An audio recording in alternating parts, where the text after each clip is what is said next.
Guys, Ohio State goes on the road this week. This is a game that Chris and I, when we were previewing it back in the summer, we had circled on the schedule as a game that could be an issue for Ohio State. Going on the road in what we anticipated would be a night game in Camp Randall. We were right about that. Seems like the last game, Saturday night game in October, it seems like it's always a night game, no matter whether it's home or on the road. Happens to be in Camp Randall. Guys, this is the first time Ryan Day and Ohio State is making that trip to Camp Randall with Ryan Day as the head coach. Last time we went there 7 years ago. Can you believe that? Wow. 7 years ago was the last time we were at Camp Randall. Urban Meyer was the head coach then, and Ryan Day was not even in the offensive coordinator yet on that team. So none of these Buckeyes have been there, and none of the coaching staff has been there except for LJ Larry Johnson and Brian Hartline as a player, not as a coach. I'm trying to think anybody else that we are missing. That might be it. That Laurinaitis. James Laurinaitis, yes. But he's not officially a coach yet, guys. He's still only the linebackers coach, but he's not one of the 11 yet who can go and travel and do all those things when in recruiting. So, but good point. All right, let's jump into this first tonight, guys. Let's get going here so that you are all on the same page for this weekend. This Saturday's game is on NBC at 7:30 p.m., so another game on NBC. They're not my favorite, but they're not the worst either, so I'm pretty appreciative of that. Let's look at this thing from a historical perspective by the numbers. Ohio State leads the all-time series, 62 wins to only 18 defeats and 5 ties. Ohio State has won the last 9 in a row against Bucky Badger. Last loss to Wisconsin was in 2010. That was a 31-18 defeat. That was a Trestle team. Last meeting was last year in 2022. Ohio State won that 52-21 in the shoe. Last time we went to Madison was in 2016. Buckeyes came away with a 30-23 victory. Largest margin of victory was in 1979, 59-0. Largest margin of defeat was actually in 1999, 42-17. Ouch, John Cooper. Ohio State's longest win streak over Wisconsin. You would think 9's pretty good. How about 21 straight from 1960 to 1980? Woody Hayes, Earl Bruce there. Wisconsin's longest win streak over Ohio State, well, that's 3. That came in 1913 to 1915. Ryan Day's record against Wisconsin is 3-0. That home game last year, as well as a couple of Big Ten championship games. Luke Fickell's record against Ohio State is 0-1, and that came when he was head coach of the Cincinnati Bear Kittens. Looking at the last 10 games, again, Ohio State has won 9 in a row there. There's a 59-0 2014 Big Ten championship game that we all love and talk about. Also, there's another one in 2017, 27-21. Ohio State won that Big Ten championship. And then again in 2019, 34-21 Buckeyes for the Big Ten championship. 2012, that was the last time. That was a trip to Madison, 21-14 win there. And again in 2016, you had a 30-23 win there. So last 3 trips to Madison, which would also include the 2010 trip, in which Wisconsin won 31-18. Ohio State has either lost or only won by 7 when they went to Madison, Wisconsin on the road.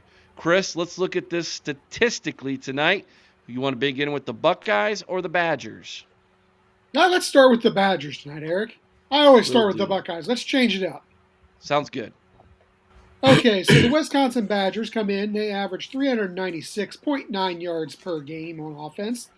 That's good enough for 64th best in college football. They actually have a third down conversion rate of 43.4%. Red zone scoring, they're 88.9%, good enough for 33rd in the nation. Excuse me. Total defense, they allow 334.1 yards per game. They have a turnover margin of -1 and penalties per game 5.86. Now, individual statistics, the passing game, which was to be led by Tanner Mordecai, is now led by Braden Locke. Locke has completed 37 of 72 passes for 370 yards, 2 touchdowns, and an interception. The running game, that's led by Braylon Allen, no surprise there, one of the best in the Big Ten. 120 rushes, 704 yards, 8 touchdowns this season.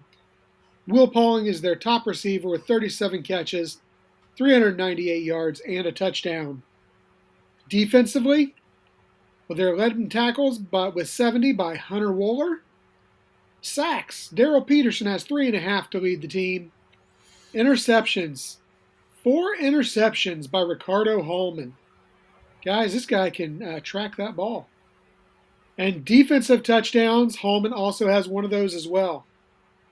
Kicking, Nathaniel Vakos is 11 of 12 on field goals with a long of 52 yards, and he has yet to miss an extra point, going 19 of 19.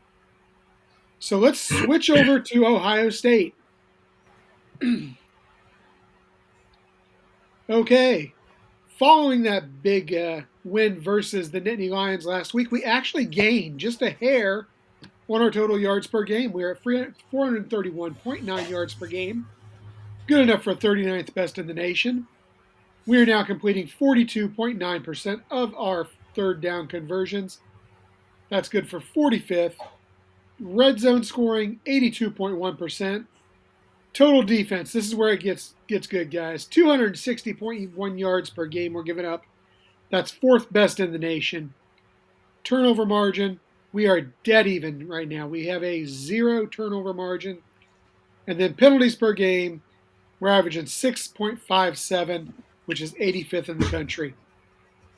Now, individually, Kyle McCord comes in leading the passing game, 131 of 205. He's got 1,937 yards, 12 touchdowns, and an interception. Somehow, the rushing game is still led by Travion Henderson. 44 carries for 295 yards and 5 touchdowns. Marvin Harrison Jr., or as Eric likes to refer to him, Maserati Marv. He comes in leading the team interceptions with 42. I couldn't help myself, Eric. I'm sorry. He deserved 42 for 766 yards and 6 touchdowns. Defensively, Tommy Two Thumbs leads the way in tackles. He's got 54 tackles on the season. Our defense sacks leader is actually a defensive end now, guys. Woohoo! JT Tuimoloau has 4 sacks on the season. We really got to have somebody step up in interceptions because we've got a bunch of guys tied with 1. And quite frankly, I'm tired of listing all their names. We've got Josh Proctor, Denzel Burke, Steele Chambers, Lathan Ransom, and Jermaine Matthews Jr., all with 1 interception. Same thing on those defensive touchdowns. We've got Josh Proctor, Tyleek Williams, Jermaine Matthews Jr., all with 1 defensive touchdown. Kicking, we got Jaden Fielding. He's 9 of 10 on field goals with a long of 41. He is 29 of 30 on our extra points. So that is where we are statistically.